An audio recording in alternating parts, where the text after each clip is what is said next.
सूत जी बोले, सौनक, एक दिन मेरे परमानंद में निमग्न हुई चंचला ने उमा देवी के पास जाकर प्रणाम किया और दोनों हाथ जोड़कर वह उनकी स्तुति करने लगी। चंचला बोली, गिरिराज नंदिनी, स्कंद माता उमे, मनुष्यों ने सदा आपका सेवन किया है। समस्त सुखों को देने वाली शंभु प्रिय, आप ब्रह्म रूपिणी हैं, विष्णु और ब्रह्मा आदि देवताओं द्वारा सेव्य हैं। आप ही सगुणा हैं और आप ही निर्गुणा हैं तथा आप ही सूक्ष्म सच्चिदानंद स्वरूपिणी आद्य प्रकृति हैं।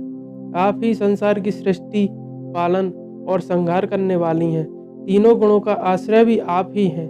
ब्रह्मा, विष्णु और महेश्वर, इन तीनों देवताओं का आवास स्थान तथा उनकी उत्तम प्रतिष्ठा करने वाली पराशक्ति आप ही हैं। सूत जी कहते हैं, सौनक, जिसे सदगति प्राप्त हो चुकी थी वह चंचला इस प्रकार उमा की स्तुति करके सिर झुकाए चुप हो गईं। उनके नेत्रों में प्रेम के आंसू उमड़ गए आए थे। तब करुणा से भरी हुई शंकर प्रिय भक्त वत्सला पार्वती देवी ने चंचला को संबोधित करके बड़े प्रेम से इस प्रकार कहा। पार्वती बोली, सुखी चंचले सुंदरी, मैं तुम्हारी की हुई इस स्तुति से बहुत प्रसन्न हूँ। बोलो, क्या वर मांगती हो? तुम्हारे लिए मुझे कुछ भी अदेय नहीं है। चंचला बोली, निष्पाप गिरिराज कुमारी, मेरे पति बिंदुक इस समय कहाँ हैं? उनकी कैसी गति हुई है यह मैं नहीं जानती। कल्याणमय दीन वत्सले, मैं अपने उन पतिदेव से जिस प्रकार संयुक्त हो सकूं वैसा ही उपाय कीजिए। महेश्वरी, महादेवी, मेरे पति एक शूद्र जातीय वैश्या के प्रति आसक्त थे और पाप में ही डूबे रहते थे। उनकी मृत्यु मुझसे पहले ही हो गई थी। न जाने वे किस गति को प्राप्त हुए। गिरिजा बोली, बेटी, तुम्हारा बिंदुक नाम वाला पति बड़ा पापी था। उसका अंतःकरण बड़ा ही दूषित था। वैश्या का उपभोग करने वाला वह महामूढ़ मरने के बाद नरक में पड़ा रहा और अगणित वर्षों तक नरक में नाना प्रकार के दुख भोग कर वह पापात्मा अपने शेष पाप को भोगने के लिए विंध्य पर्वत पर पिशाच हुआ। इस समय वह पिशाच अवस्था में ही है और नाना प्रकार के क्लेश उठा रहा है। वह दुष्ट वहीं वायु पी कर रहता है और सदा सब प्रकार के कष्ट सहता है। सूत जी बोले, सौनक, गौरी देवी की यह बात सुनकर उत्तम व्रत का पालन करने वाली चंचला उस समय पति के महान दुख से दुखी हो गई। फिर मन को स्थिर करके उस ब्राह्मण पत्नी ने व्यथित हृदय से महेश्वरी को प्रणाम करके पुनः पूछा। चंचला बोली, महेश्वरी, महादेवी, मुझ पर कृपा कीजिए और दूषित कर्म करने वाले मेरे उस दुष्ट पति का उद्धार कर दीजिए। देवी, कुत्सित बुद्धि वाले मेरे उस पापात्मा पति को किस उपाय से उत्तम गति प्राप्त हो सकती है यह शीघ्र ही बताइए। आपको नमस्कार है। पार्वती ने कहा, तुम्हारा पति यदि शिव पुराण की पुण्यमय उत्तम कथा सुने तो सारी दुर्गति को पार करके वह उत्तम गति का भागी हो सकता है। अमृत के समान मधुर अक्षरों से युक्त गौरी देवी का यह वचन आदर पूर्वक सुनकर चंचला ने हाथ जोड़कर मस्तक झुकाकर उन्हें बारंबार प्रणाम किया और अपने पति के समस्त पापों को शुद्ध तथा उत्तम गति की प्राप्ति के लिए पार्वती देवी से यह प्रार्थना की कि मेरे पति को शिव पुराण सुनाने की व्यवस्था होनी चाहिए। उस ब्राह्मण पत्नी के बारंबार प्रार्थना करने पर शिवप्रिया गौरी देवी को बड़ी दया आई। उन भक्त वत्सला महेश्वरी व गिरिराज कुमारी ने भगवान शिव की उत्तम कीर्ति का गान करने वाले गंधर्वराज तुम्बरु को बुलाकर उनसे प्रसन्नता पूर्वक इस प्रकार कहा, तुम्बरो, तुम्हारी भगवान शिव में प्रीति है। तुम मेरे मन की बातों को जानकर मेरे अभीष्ट कार्यों को सिद्ध करने वाले हो, इसलिए मैं तुमसे एक बात कहती हूँ, तुम्हारा कल्याण हो। तुम मेरी इस सखी के साथ शीघ्र विंध्य पर्वत पर जाओ और वहां एक महाघोर और भयंकर पिशाच रहता है। उसका वृतांत तुम आराम से ही सुनो। मैं तुमसे प्रसन्नता पूर्वक सब कुछ बताती हूँ। पूर्व जन्म में वह पिशाच बिंदुक नामक ब्राह्मण था। मेरी इस सखी चंचला का पति था, परंतु वह दुष्ट वैश्यगामी हो गया। संध्या स्नान आदि नित्य कर्म छोड़कर अपवित्र रहने लगा। क्रोध के कारण उसकी बुद्धि पर मूढ़ता छा गई थी। वह कर्तव्य का विवेक नहीं कर पाता था। अभक्ष को भी भक्षण करता था। जो नहीं खाना चाहिए वही चीजें खाता था। मांस मदिरा पीता था। सज्जनों से द्वेष करता था। दूषित वस्तुओं को दान लेना यही उसका स्वाभाविक कर्म बन गया। वह अस्त्र शस्त्र लेकर हिंसा करता, बाएं हाथ से खाता, दीनों को सताता और क्रूरता पूर्वक पराये घरों में आग लगा देता था। चांडालों से प्रेम करता और प्रतिदिन वैश्या के संपर्क में रहता था।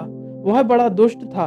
वह पापी अपनी पत्नी का परित्याग करके दुष्टों के संग में ही आनंद मनाता था वह मृत्यु पर्यंत दुराचार में ही फंसा रहा। फिर अंतकाल आने पर उसकी मृत्यु हो गई।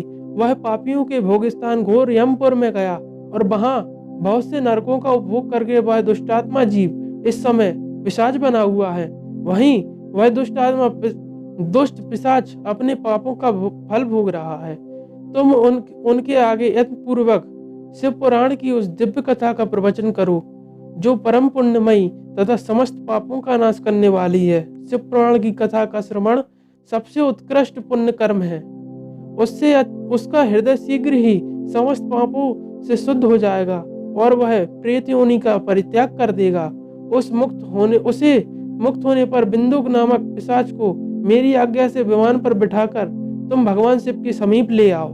सूत जी कहते हैं, सौनक, महेश्वरी उमा के इस प्रकार आदेश देने पर गंधर्वराज तुम्बरु मन ही मन बड़े प्रसन्न हुए। उन्होंने अपने भाग्य की सराहना की।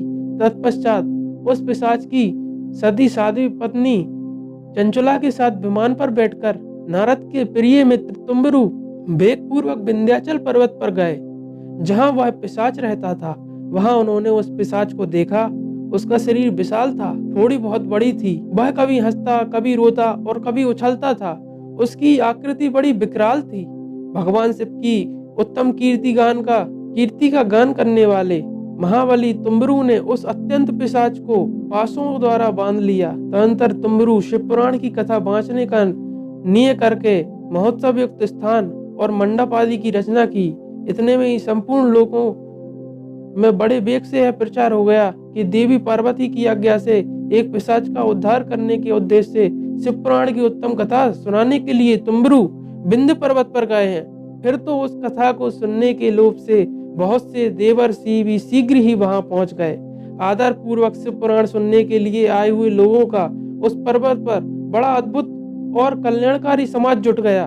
फिर तुम्बरु ने उस पिशाच को पासों में बांधकर आसन पर बिठाया और हाथ में वीणा लेकर गौरीपति की कथा का गान आरंभ किया। पहली अर्थात विद्वेश्वर संहिता से लेकर 7वीं वायु संहिता तक महात्म्य सहित शिव पुराण की कथा का उन्होंने स्पष्ट वर्णन किया। 7 संहिताओं सहित शिव पुराण का आदर पूर्वक श्रवण करके वे सभी श्रोता पूर्णतः कृतार्थ हो गए। उस परम पुण्यमय शिव पुराण को सुनकर उस पिशाच ने अपने सारे पापों को धोकर उस पैशाचिक शरीर को त्याग दिया। फिर तो शीघ्र ही उसका रूप दिव्य हो गया। अंग कांति गौरवर्ण की हो गई। शरीर पर श्वेत वस्त्र तथा सब प्रकार के पुरुषोचित आभूषण उसके अंगों को उद्भासित करने लगे। वह त्रिनेत्रधारी चंद्रशेखर रूप हो गया। इस प्रकार दिव्य देहधारी होकर श्रीमान बिंदुक अपनी प्राण वल्लभा चंचला के साथ स्वयं भी पार्वती वल्लभ भगवान शिव का गुणगान करने लगा। उसकी स्त्री को इस प्रकार दिव्य रूप से सुशोभित देख वे सभी देवर्षि बड़े विस्मित हुए।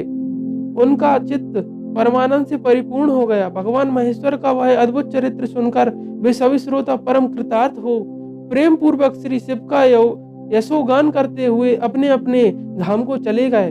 दिव्य रूपधारी श्रीमान बिंदुक भी सुंदर विमान पर अपनी प्रियतमा के पास बैठकर सुखपूर्वक आकाश में स्थित हो बड़ी शोभा पाने लगा। तदंतर महेश्वर के सुंदर एवं मनोहर गुणों का गान करता हुआ वह अपनी प्रियतमा तथा तुम्बरु के साथ शीघ्र ही शिव धाम में जा पहुंचा।